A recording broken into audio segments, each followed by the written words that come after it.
উর্বিল প্যাটেল কি দেখালো আজকে আইপিএলে?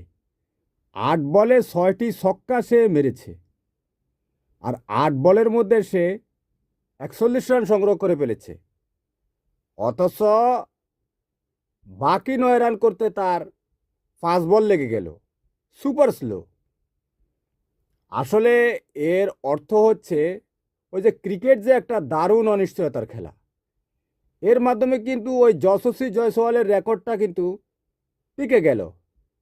উর্বিল প্যাটেলও 13 বলে হাফ সেঞ্চুরি অর্থাৎ 50 করেছে। জয়সুসী জয়সওয়ালও 13 বলে 50 করেছে। অর্থাৎ রেকর্ড বুকে এখন 13 বলে 50 করা দুইজন রয়েছে। বলা হয়েছিল যে ওই যে সূর্যবংশী আছে না, ভারতের কিশোর গ্যাংয়ের কিশোর স্টার, সে অনেক হরদম বলকে পেটাচ্ছে। সে কিন্তু এবারের আইপিএলে 15 বছর বয়সে 15 বলে 3টা হাফ সেঞ্চুরি করেছে। কিন্তু সে কিন্তু এই কীর্তি করতে পারেনি এখনও।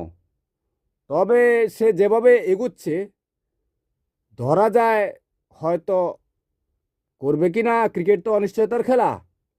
তবে সেও হয়তো এরকম করে রেকর্ড করে ফেলতে পারে। আল্লাহ হাফেজ, ভালো থাকবেন।